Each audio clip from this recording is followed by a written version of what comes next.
En esta hora a su programa La Razón de Vivir. Y les recordamos, ¿verdad? Bueno, ahora que estamos durante esta época de la pandemia, no podemos reunirnos tristemente, ¿verdad? Pero estamos ubicados ahí en el 1702 Southwest Jefferson Avenue. 1702 Southwest Jefferson Avenue. Aquí en Lawton, Oklahoma. El código postal es 73501. Nos pueden visitar los miércoles a las 7 de la noche, sábados 9:30 de la mañana comenzamos con la escuela sabática y a las 11 en punto tenemos el servicio de adoración los sábados. Y los miércoles, repito, a las 7 de la noche. 1702 Southwest Jefferson Avenue, aquí en Lawton, Oklahoma, 73501. Y a los que gusten escribirnos, también pueden escribirnos a esa dirección y con gusto vamos a contestar sus cartas y de igual manera tenemos libros para regalar. Tenemos un libro muy interesante que se llama La Gran Controversia. Estamos obsequiándolo a cada uno de nuestros amigos que nos escriban, que nos manden un texto al 818-390-0762. Para nosotros será un placer el poder enviarles este libro. El libro El conflicto de los siglos o La Gran Controversia, es el mismo libro, ¿verdad? Lo tenemos para ustedes, queridos amigos. Escríbanos. Se lo vamos a enviar completamente gratis, sin ningún compromiso. ¿Y por qué es importante? Es importante descubrir la historia del cristianismo y hacia dónde culmina finalmente este mundo. ¿Cuáles son los motivos, verdad, que tiene el enemigo de Dios para querer molestar, destruir a aquellos que buscan a Dios sinceramente? Así que, amigos, escríbanos. Sí, repito, 1702 Southwest Jefferson Avenue, aquí en Lawton, Oklahoma, 73501, el código postal. Bien, amigos, en esta mañana vamos a hablar de un tema bien interesante. Es el que cubre toda la vida. La semana pasada hablamos acerca de por qué Jesús tuvo que morir. Hoy vamos, como que es una segunda parte, pero hoy vamos a hablar, el tema tiene que ver con la ocasión, ¿sí? En estos días se celebra, este fin de semana, es el fin de semana de lo que comúnmente se le llama Semana Santa para la mayoría de los cristianos. Y en esta mañana quisiéramos nosotros el poder presentar la realidad, la verdad acerca de lo que es la Pascua. Yo sé que muchas personas, incluso sobre todo los niños, ¿verdad? Tienen el concepto, ¿verdad? Viene Pascua, los huevos de Pascua, y algunos dicen, el día de la coneja. Y siempre, ¿verdad? Surge la pregunta, ¿verdad? Para aquellos que conocen la escritura, bueno, ¿y eso qué tiene que ver? Un conejo con... las conejas no ponen huevos, ¿cierto? Eh, ¿Qué tiene que ver eso, verdad? Con el día o con lo que llaman comúnmente Semana Santa. ¿Qué tiene que ver? Le digo sinceramente, no tiene que ver nada, ¿verdad? No tiene que ver nada. Es la época de Easter y comúnmente, ¿verdad? En la antigüedad se celebraba a la diosa de la fertilidad Ishtar o Astarte. Y de ahí viene, ¿verdad? Prácticamente transliterado el nombre Easter, ¿sí? O Astarte, que era la diosa de la fertilidad, y una manera o un animalito que sin duda alguna es símbolo de la fertilidad, son los conejos, ¿sí? ¿Por qué? Porque los conejos se reproducen, pero de una manera tremenda. Por cierto, estaba viendo un documental de conejitos, ¿verdad? Y es increíble la manera como se reproducen estos animalitos. Por eso, ¿verdad? Y es lógico, ¿verdad? Al entrar la primavera, todo vuelve a la vida. Hay fertilidad, los animalitos, nacen nuevos animalitos, polluelos, pájaros, cualquier tipo de animal, ¿verdad? Las plantas vuelven a reverdecer. Pero en el mundo cristiano, realmente, ¿por qué? ¿Por qué el Cordero Pascual? Y ese es el tema que en esta mañana a nosotros nos interesa hablar. ¿Por qué el Cordero Pascual? ¿Qué importancia tiene para los cristianos el saber eso? Quiero decirles, amigos, amigas, y repetir esta idea, ¿verdad?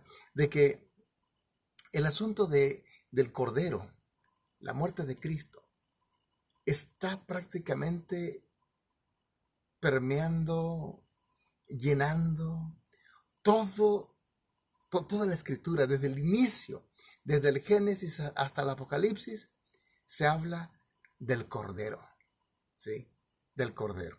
Y hoy vamos a saber por qué se le llama Pascual o Pascua, ¿sí? Fíjate, cuando Adán y Eva, querido amigo, querida amiga, cuando Adán y Eva pecan, cuando ellos caen en pecado, eh, Dios los busca. No nace del ser humano el buscar a Dios. Mentira que tú digas, oh, yo busqué a Dios finalmente cuando me vi en una situación, en aprietos. No, fíjate, realmente el ser humano no busca a Dios.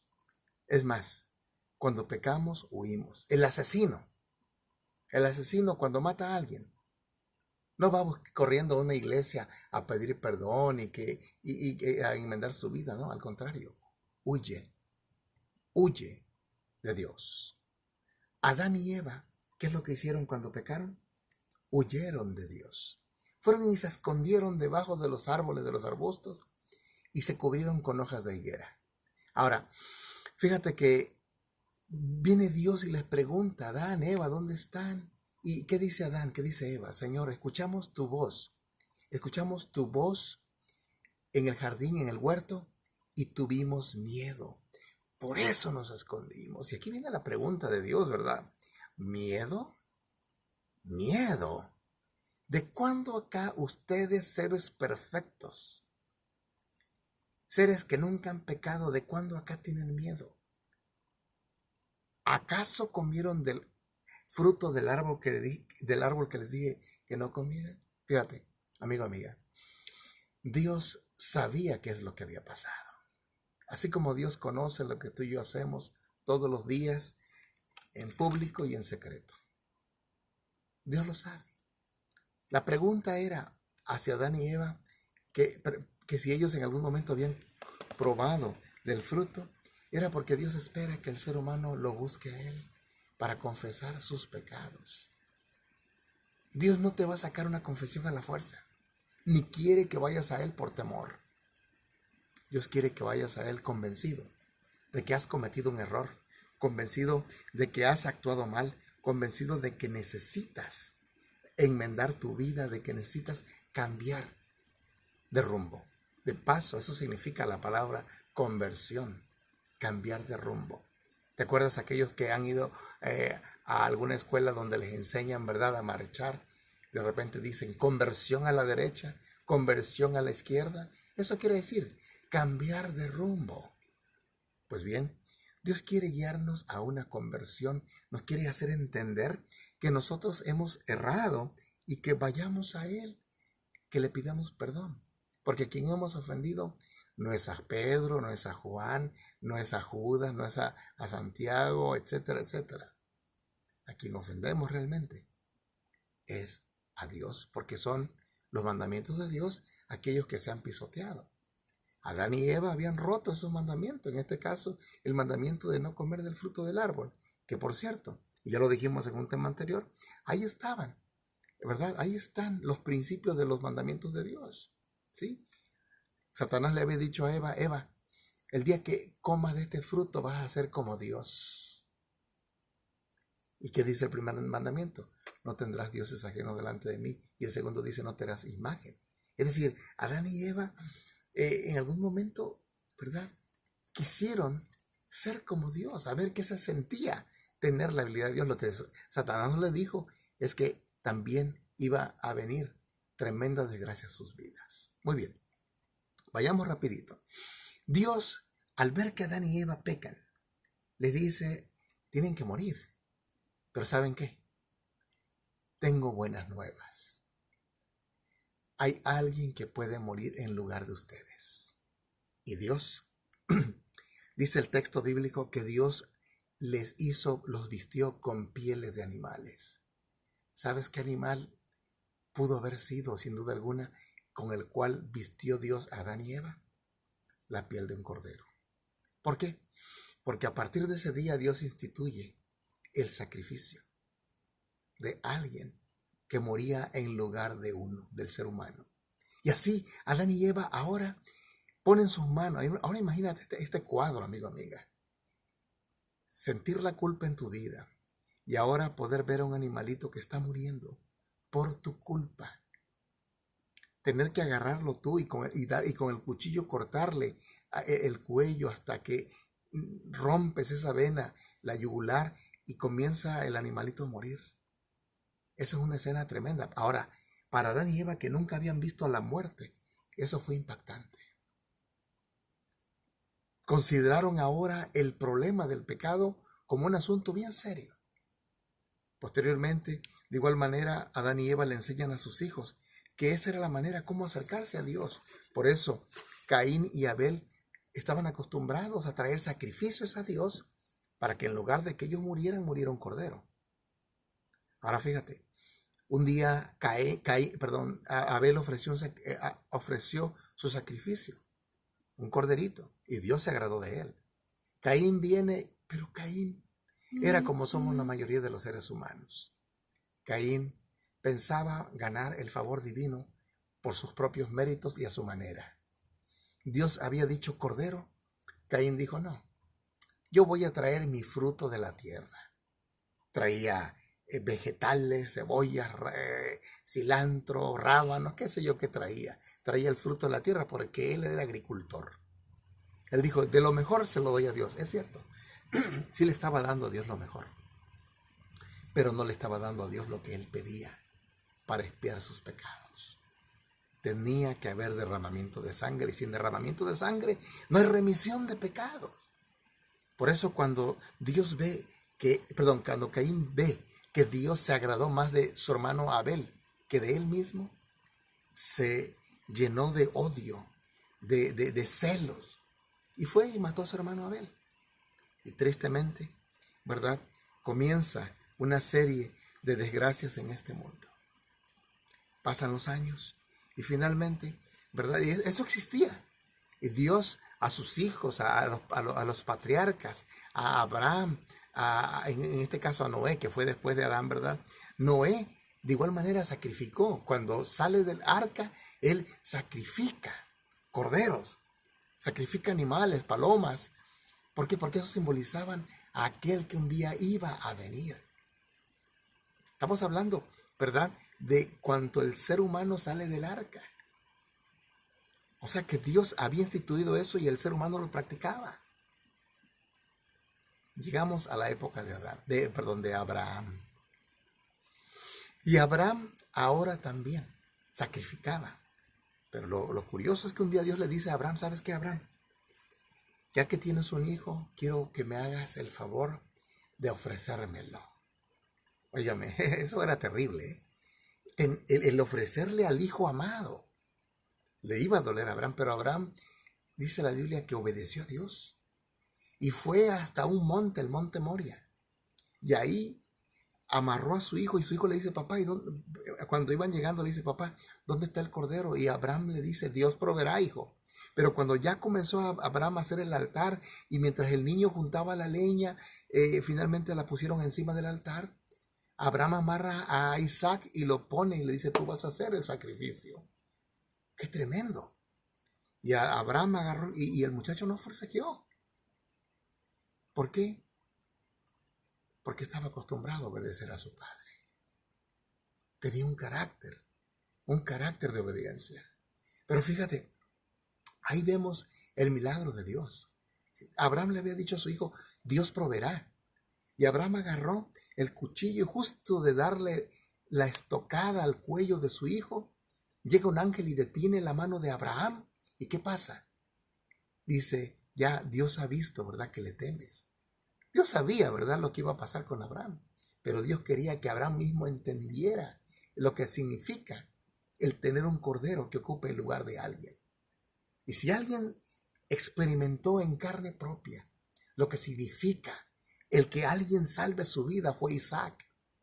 Porque en ese momento, cuando Abraham le iba a dar la estocada, el mismo ángel le dice, hey, mira, Dios ha provisto ahora un cordero. Y voltea a ver, y ahí estaba un cordero, ¿verdad?, enredado por los cuernos. Ahí estaba el animal enredado, y bajó a Isaac, agarraron al animal y lo sacrificaron. Si alguien sabe lo que significa que el cordero muera por uno, fue Isaac. Dios posteriormente, amigo mío, ya cuando los hijos de Adán, de Abraham, en este caso, ¿verdad? Isaac tiene hijos, a Jacob, Esaú, y Jacob tiene las 12 tribus, las 12 patriarcas. Estos entran a Egipto, ahí se multiplican y posteriormente, ¿verdad? Salen de Egipto. Comienzan a caer las plagas, Y aquí viene el concepto del por qué la Pascua, el concepto de la palabra Pascua. Fíjate, ahora en ese momento cuando están las plagas cayendo, venía ya la última plaga, la definitiva que iba a dejar en ruina al país de Egipto. Dios le dice a Moisés, a Aarón y al pueblo de Israel: maten un cordero. Esta noche nos vamos. Era la noche de la salida de Egipto. A la medianoche vamos a salir de aquí. Maten un cordero. Y con la sangre de ese cordero, manchen los postes de la puerta, ¿sí? Los dinteles, el marco de la puerta. Mánchenlo con la sangre de ese cordero que se van a comer ustedes asado. Márquenlo. Marquen esas puertas. Cuando pase el ángel exterminador, el cual va a destruir a los primogénitos de Egipto, de cualquier clase social, rico o pobre, ustedes quédense en sus casas.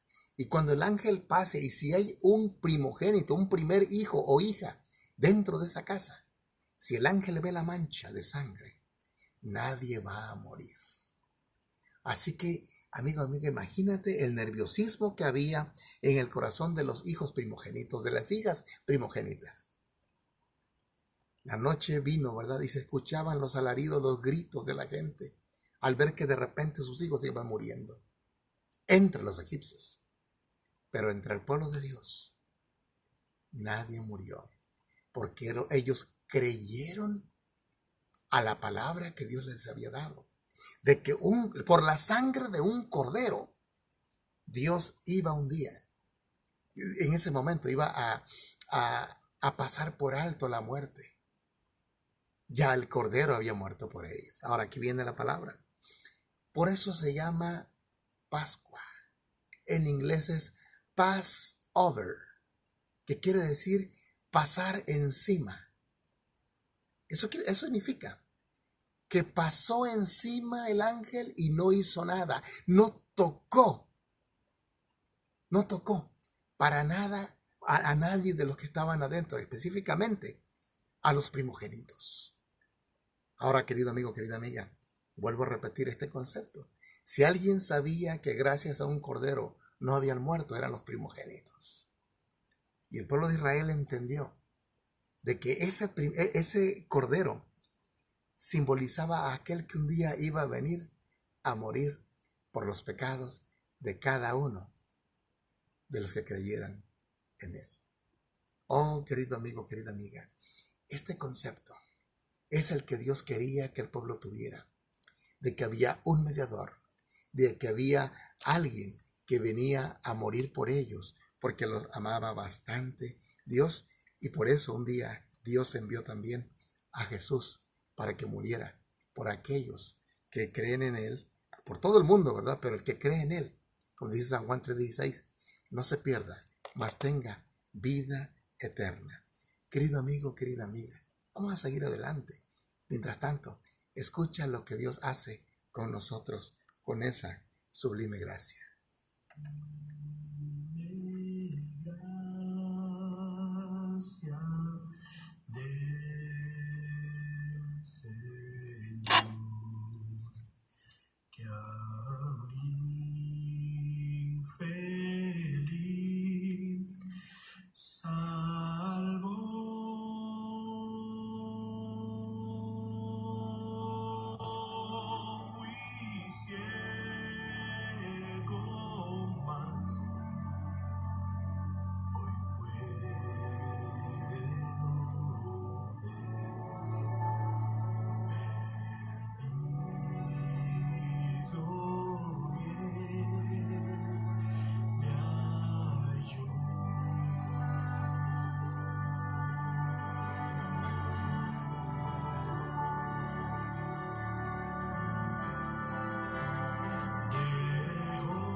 Acaban de escuchar ustedes a Junior Kelly Marchena con el canto Sublime Gracia.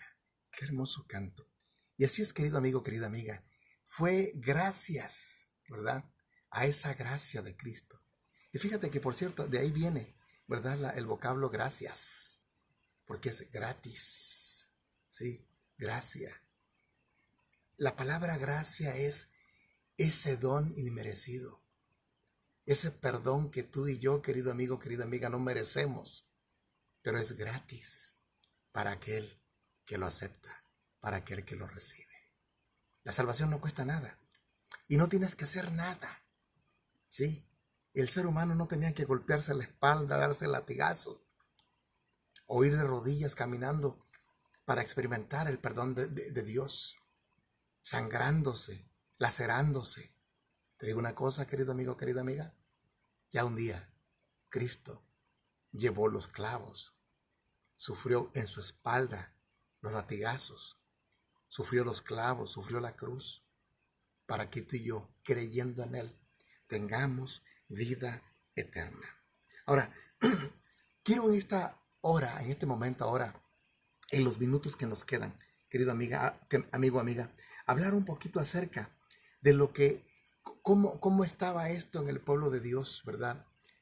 Pero tan metida la idea de la existencia del Cordero, que ellos creían en que un día iba a venir el Mesías. Ellos creían eso. Y fíjate que Dios, a través de símbolos, siempre trató de enseñar al pueblo de Israel algo. Si hay algún sistema, alguna manera para fijar en la mente de la gente algo, es a través de símbolos. Así, con caricaturas, con figuritas, a los niños les enseñamos algo. Ahora Dios, a través del Cordero, quería enseñarle al pueblo de Dios de que un día iba a venir la realidad. Que solamente ese corderito que mataban todos los días, de paso era 2 veces al día, mañana y tarde mataban el cordero. En el pueblo de Israel, el sacerdote mataba un cordero en la mañana, el servicio matutino, y en la tarde otro. A las 3 de la tarde en punto estaba matando al otro sacrificio, al de la tarde. Pero fíjate, querido amigo, querida amiga, esto tenía un significado tremendo. Cuando la gente veía el humo que subía diariamente, decían, hay alguien que está intercediendo por nosotros. Y esto estaba metido en la cabeza del penitente, en la cabeza del pueblo. Decían, oh, es la hora del sacrificio. Alguien murió en lugar nuestro. Amigo, amiga, si tú y yo tuviéramos en nuestra mente constantemente este pensamiento de que hay alguien que ocupó nuestro lugar, llegaríamos a amar a ese ser. Gracias a ese ser no hemos nosotros sido consumidos, no hemos perecido. Ahora fíjate, Dios le dice a Daniel cuándo iba a ser el día, la hora, el momento cuando iba a venir el Mesías, el Cordero de Dios, a morir en la cruz. Y en el capítulo 8 del libro de Daniel, encontramos nosotros algo bien interesante. Aquellos que tengan oportunidad, léanlo en su casa con más detenimiento. Desgraciadamente nosotros, con el tiempo, ¿verdad? Está siempre en contra nuestra. No podemos abarcar todos los detallitos, pero mira, dice en Daniel 8:27, Daniel recibió una visión. Daniel recibe una visión y Daniel queda un poco medio quebrantado. Quería saber qué estaba pasando con esa visión. Y dice, y yo, Daniel, quedé quebrantado y estuve enfermo algunos días. Y cuando convalecí, atendí los negocios del rey, pero estaba espantado a causa de la visión y no la entendía. Dice que Daniel tuvo que esperar alrededor de 12 años para saber lo que significaba la visión que él había visto. Ahora, fíjate, en las profecías es necesario que uno estudie, ¿verdad? Figuras, que la equivalencia, que estudie también la explicación que se le da. Y en este caso, a Daniel se le da una explicación. Hay que ver cómo va la narración y cuando se presentan los símbolos, ver en qué otro lugar en la escritura se presentan símbolos parecidos para saber qué es lo que significan esos símbolos. Ahora, fíjate, había una narración y una explicación. Dice, y en el caso de Daniel 8, esta narración tiene su explicación. Debido a la salud quebrantada del profeta, la segunda explicación quedó pendiente en Daniel 8 y se va hasta Daniel capítulo 9 también.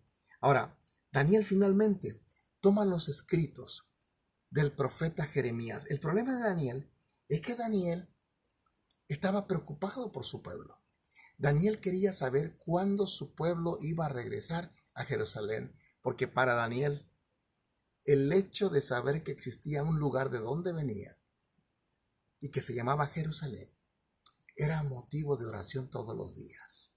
Y Daniel tenía por costumbre abrir las ventanas de su balcón y mirar hacia donde estaba Jerusalén y orar hacia Jerusalén, la tierra gloriosa. Esa costumbre tenía Daniel. Ahora, su anhelo era que un día su pueblo regresara a Jerusalén porque estaban cautivos en Babilonia y estaban a punto de cumplirse los 70 años de esclavitud.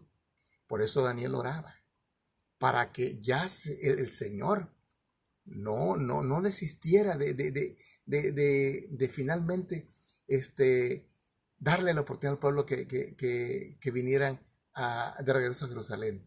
Daniel no quería que Dios finalmente dijera, no son merecedores de esta oportunidad de volver, los voy a tener aquí un tiempo, porque eso podía pasar. Por eso Daniel oraba y pedía perdón por su pueblo.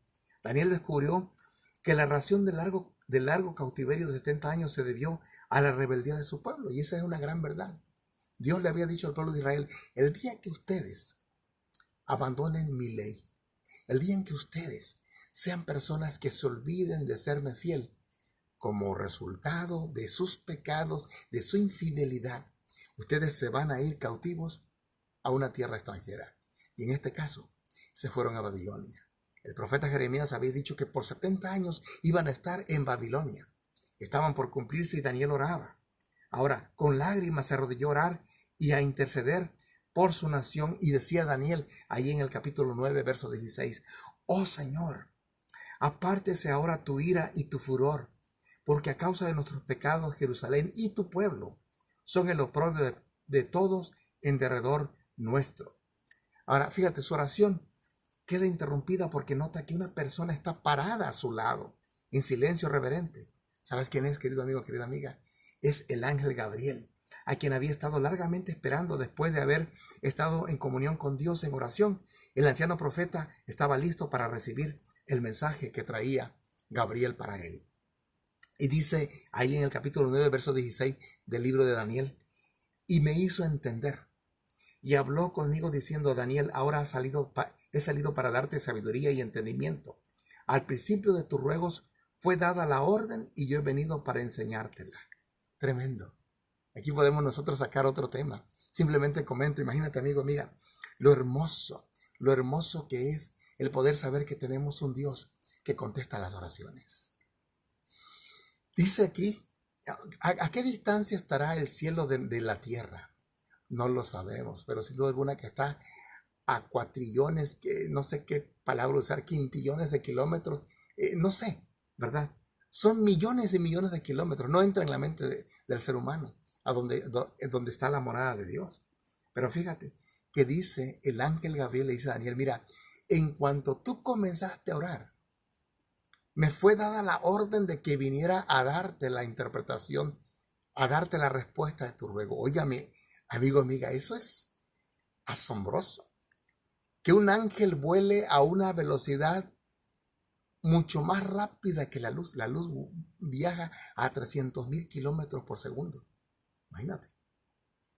El ángel salió desde la presencia de Dios y le dijo, sí, Señor, voy a cumplir tu encomienda. Y ¡bum! En el momento ya estaba al lado de Daniel. Increíble eso, ¿verdad? Maravilloso. Dice, porque tú eres amado, Daniel. Entiende pues la orden y entiende la visión. Y dice aquí, dice que Daniel tenía que poner los ojos, su mente, conectarla, porque lo que iba a recibir iba a ser una revelación que venía de Dios para él. Y querido amigo, que a nosotros también nos afecta. Y vamos a ir adelantito. Fíjate, ahora a Daniel se le está presentando una profecía apocalíptica.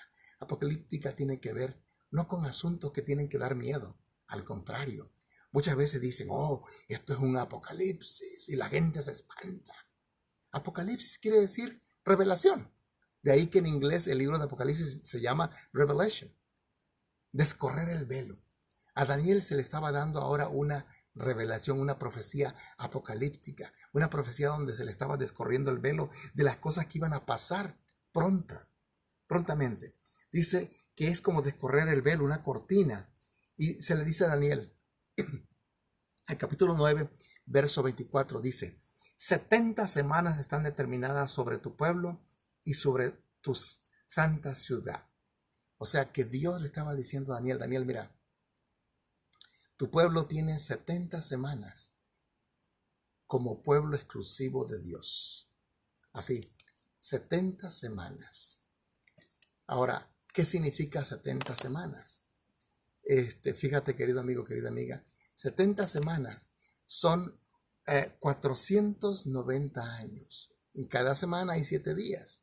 7 por 7 son 49. En este caso son 490 años que se le estaba dando a Daniel y a su pueblo para que pudieran ellos ser el pueblo de Dios. En algún momento, y vamos a analizarlo más adelantito, dice, están determinadas sobre tu pueblo y sobre tu santa ciudad y dice en el 9:24, para terminar la prevaricación. Durante ese tiempo, a partir del año 457, que es cuando se da la orden, y ahorita lo vamos a analizar, a Daniel se le estaba diciendo, mira, durante esta época van a pasar estas cosas. Número 1, se va a terminar la prevaricación y poner fin al pecado y expiar la iniquidad. Durante esta época, Daniel, va a venir alguien a expiar el pecado.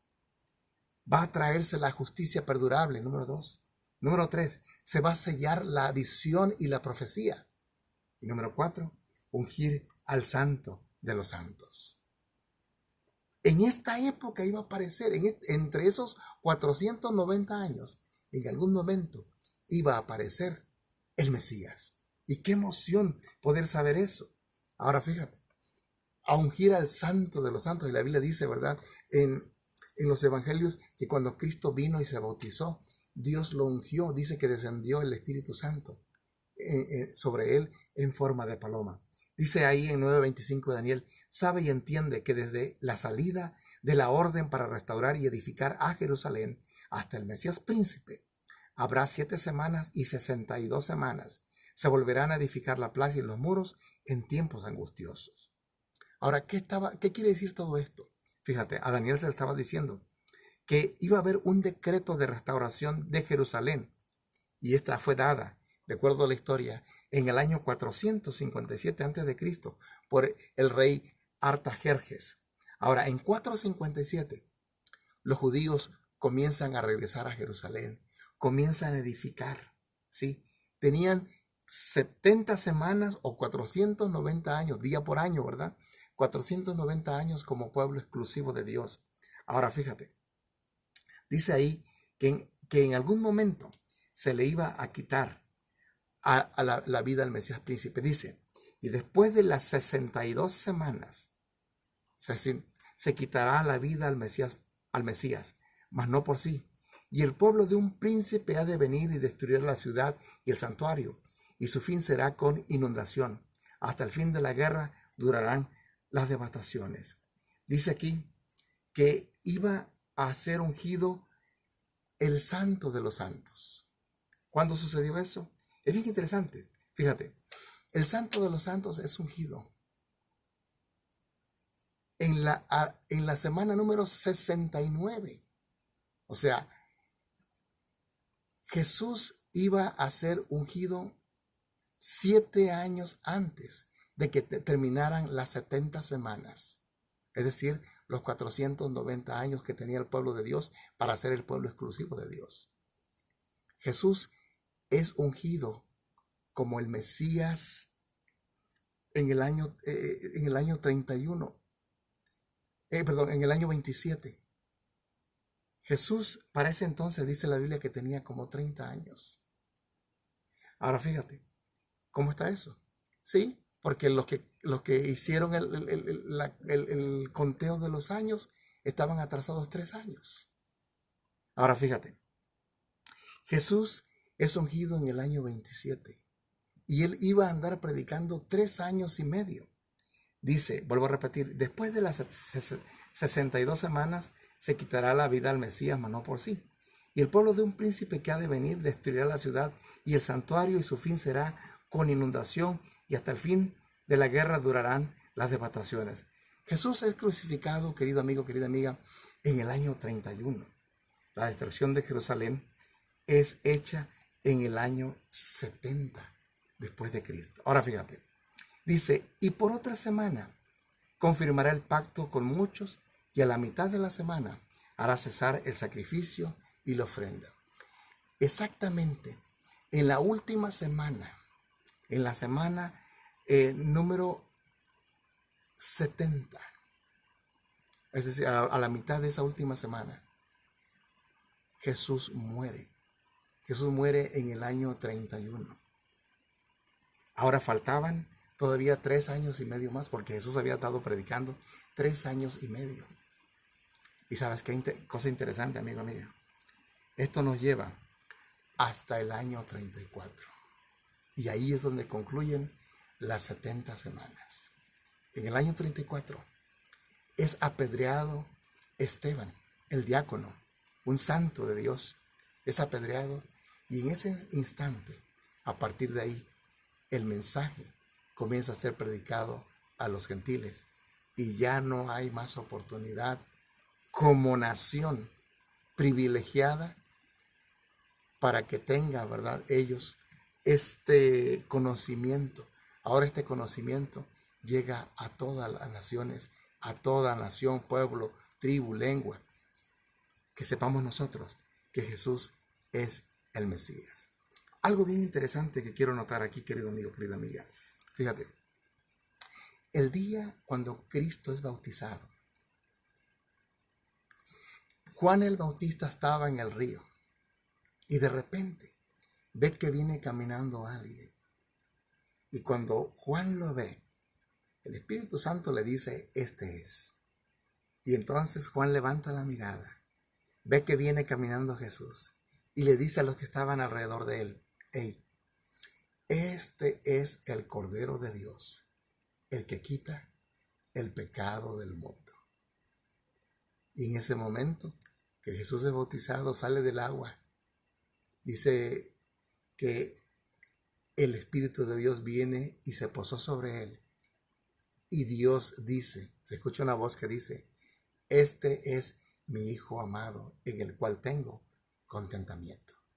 Querido amigo, querida amiga, ese era Jesús. Él es el Cordero de Dios, el que quita el pecado del mundo. De él ya se hablaba. En Isaías capítulo 53, se los dejo de tarea, léanlo. En el capítulo 53 se mencionaba acerca de ese Jesús que un día iba a venir, del Mesías, donde dice, varón de dolores, experimentado en quebranto. Y luego dice, como cordero fue llevado al matadero. No abrió su boca. Para aquellos que en algún momento han sabido cómo son los corderos son bien dóciles. Son animalitos tan lindos, tan dóciles. No forcejean. Cuando ya son atrapados, no forcejean para querer escapar. Pero fíjate, algo curioso. El día cuando Cristo estaba muriendo allá en el Gólgota, ese día que Cristo estaba muriendo, justo en el momento cuando el sacerdote allá abajo en el templo estaba realizando el sacrificio vespertino, justo en ese momento pasó algo interesante. Eran las 3 de la tarde, la hora nona, dice la Biblia, la hora novena. Jesús estaba muriendo, exclamando, Eloi, Eloi, lama sabactani. Dios mío, ¿por qué me has desamparado? Él estaba sintiendo el peso de todo el pecado de los seres humanos sobre él. En ese momento el sacerdote allá abajo en el templo estaba a punto de sacrificar al Cordero Pascual, al Cordero que simbolizaba a ese verdadero Cordero que un día iba a venir a morir por la humanidad. Jesús estaba muriendo allá en el monte de la Calavera, el Gólgota, el Calvario. Jesús el corderito representaba a ese Jesús que estaba muriendo allá. Y en ese momento, cuando el sacerdote iba a darle la estocada para matar al corderito, ¿sabes qué pasó? De repente hubo un tremendo terremoto. Se sacudieron los cimientos de toda la ciudad. El templo se cimbró, se movió. El sacerdote se espantó. Jesús estaba muriendo. En ese momento el corderito, que es un animal dócil, se le escapó de la mano al sacerdote y se huyó. Ahora, cosa interesante. En ese momento, cuando Cristo estaba muriendo, el velo del templo, el que dividía el lugar santo y el lugar santísimo. En el lugar santo era el sacrificio, era el trabajo diario que hacía el sacerdote. Todos los días el sacerdote venía, traía la sangre que había derramado allá atrás, allá enfrente, en el altar del sacrificio. Ahora traía él la sangre, venía y la ponía, ¿verdad? Allá en el lugar santo. Traía la sangre, la rociaba en el velo del templo. Cosa interesante. En ese momento, cuando el sacerdote quería, ¿verdad?, hacer eso, el corderito se le escapó. ¿Y sabes qué pasó, amigo, amiga? El velo del templo se rasgó. Era un velo, dicen los historiadores, en este caso Flavio Josefo, que ese velo tenía unos 10 centímetros de espesor. Era como una alfombra esa cosa. Es sumamente grueso. Era tan grueso porque eso significaba la barrera que existía entre el ser humano y Dios. Ahora, ese velo no se podía rasgar humanamente hablando, ni con caballo. Dice Flavio Josefo que ni con 2 caballos podían romperlo. Pero de una manera misteriosa, sabemos nosotros que fue por la mano de Dios que se rasga ese velo en 2. Y ahora se abre esa cortina y se ve ahora el acceso, queda un acceso ahora para el lugar santísimo, donde está o simbolizaba en ese entonces la presencia de Dios, donde estaba ese lugar donde se presentaba una llamaradita, una flama que simbolizaba la presencia de Dios. Es lo que en hebreo le decían la Santa Shekinah. ¿Qué es lo que simboliza todo esto, querido amigo, querida amiga? De que ahora todos los pecadores tenían acceso directo para que sus pecados fueran perdonados, ya no por un corderito nacido de una cordera, de una borrega, sino ahora era el Cordero de Dios, el que quita el pecado del mundo. Había dado acceso directo al pecador hacia la presencia del Padre. Ahora ya no había necesidad de un sacerdote. Por eso es que no hay necesidad de un sacerdote. No la hay. El acceso es directo. Tú no necesitas, querido amigo, querida amiga, a un hombre para que te acerque a Dios. Así como estás y donde estás en este momento, tú puedes elevar una oración a Dios y decirle: Señor, aquí estoy con mis pecados. Tú un día mandaste a Jesús a morir por mí, el Cordero de Dios, el cual murió, querido amigo, querida amiga, por todos tus pecados y por los de todo el mundo. ¿Sabes que ese Cordero de Dios está en el cielo ahora ministrando, haciendo valedera su sangre? No tiene que morir ya, porque ya una vez murió. Ahora simplemente tú agárrate de esa promesa, agárrate de Él y dile: Señor, perdóname que esa sangre no haya sido en vano. Y ahora esa sangre, querido amigo, el Señor Jesús le dice a su Padre, Padre, mira, Juan, María, Petra, Lola, me pidió perdón. Y ahora yo hago valedera mi sangre y te la presento. Te la presento, Padre, para que tú los perdones. Y Dios perdona al pecador. De ahí la importancia, querido amigo, querida amiga, de que tú confieses tus pecados y lo hagas en el nombre del Cordero de Dios. Porque dice San Pedro que Él es el único que te puede salvar. Mira, ni Pedro, ni María, ni ninguno de los apóstoles tienen esa habilidad. Te soy sincero y con mucho respeto lo digo. Solamente Jesús, porque Él es el Cordero de Dios que quita el pecado del mundo. Ahora entendemos el por qué ningún ser humano nos puede absolver de pecado. No tengo yo que venir ante un ser humano y decirle, hey, perdóname, que el ser humano venga y te diga, oh sí, mira, haz esto, para que Dios te perdone. No, ya Dios te perdona desde el momento en que tú le dices, Señor, perdóname. No tienes que hacer nada. Solamente tienes que decir, en los méritos de tu Hijo amado Cristo Jesús. ¿Por qué? Jesús mismo dijo, ¿verdad? Y todo lo que pidieras al Padre en mi nombre, esto haré. Él es el mediador. San Pedro decía, en ningún otro hay salvación, porque no hay ningún otro nombre debajo del cielo dado a los hombres en que podamos ser salvos. Querido amigo, querida amiga, Él, Jesús, es la Pascua.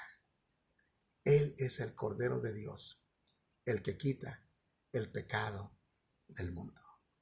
Ahora te pregunto en esta mañana, ¿qué vas a hacer con esto que has aprendido hoy?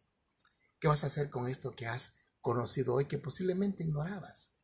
De que Jesús es aquel que un día murió y en lugar tuyo y mío, Él murió para que tú y yo tuviéramos vida eterna. Querido amigo, querida amiga, ¿te quedarás simplemente ahí sin dar una respuesta, sin responder a ese amor que Él te tiene, que te tuvo y quiere que tú respondas? Mira, querido amigo, querida amiga, tristemente, lo hemos dicho en estos últimos programas, tristemente debido a la situación que está viviendo el mundo hoy por la pandemia, mucha gente va a morir, mucha gente. Pero lo más triste de esto es que mucha gente muere sin haber confesado sus pecados, sin haberle entregado su vida a Dios. Y tristemente, el que muere en su pecado resucitará y no tiene quien abogue por él. Sin embargo, aquellos que creen en Jesús, confiesan sus pecados, hoy pueden ser perdonados. Y pase lo que pase, como dijo Jesús, el que cree en mí, aunque esté muerto, vivirá. Querido amigo, querida amiga, tú y yo no sabemos lo que ha de pasar mañana, pero sí sabemos una cosa, que si tú y yo confesamos en esta hora nuestros pecados al Señor Jesús, Él puede interceder por nosotros, el Cordero de Dios, y presentar nuestros nombres. Y dice el libro de Apocalipsis que nuestros nombres van a estar un día escritos en el libro del Cordero, en el libro de la vida del Cordero. Ahí en ese libro del Cordero, todo aquel que haya aceptado al Cordero de Dios tendrá vida eterna. El que no, tristemente, se levantará simplemente para ver destrucción y muerte eterna. Te pregunto en esta hora, ¿qué te gustaría hacer, querido amigo, querida amiga? ¿No te gustaría darle tu corazón a Jesús? ¿Me acompañas a orar? Oremos. Amado y buen Padre que moras en los cielos, santificado sea tu nombre. Te agradecemos, Señor, porque tu amor y tu misericordia son para siempre. Y porque a través, Señor, de tu palabra tú nos muestras de que hay un Cordero que un día deseó venir a este mundo para llevar nuestras cargas, morir en nuestro lugar y darnos vida eterna. Pedimos, amado Padre, que esa sangre no sea en vano, sino que hoy podamos aceptarla y que podamos, Señor, consagrar nuestra vida a ti. Bendice a cada uno de nuestros queridos radioescuchas, que nos escuchan, Señor, a través de esta ciudad, por medio de esta estación, y también a través de todo el mundo. Pedimos, Señor, que pueda haber una respuesta a esta invitación. En el nombre de Jesús, tu Hijo amado, lo pedimos y agradecemos. Amén. Y amigo, amiga, aquí concluimos entonces nuestro programa La Razón de Vivir. No sin antes invitarlos a que nos acompañen todos los domingos de 9 a 10 de la mañana a través de esta estación. La próxima semana aquí estaremos nuevamente con la bendición del Señor. Y también los invitamos a que nos sigan mirando, ¿verdad? A través de Facebook, programa La Razón de Vivir. Ahí nos encuentran, ¿verdad? Programa La Razón de Vivir con Eduardo Javier. Y de igual manera, búsquenos en YouTube. Ahí estamos también, el programa también La Razón de Vivir. Y también estamos en otro canal que se llama Faithful Servants of Christ Jesus. Ahí pueden encontrarnos ustedes. También van a encontrar mucho material en inglés. Que Dios les bendiga, amigos, amigas, que tengan una feliz semana. Distraer un poco su vacío corazón.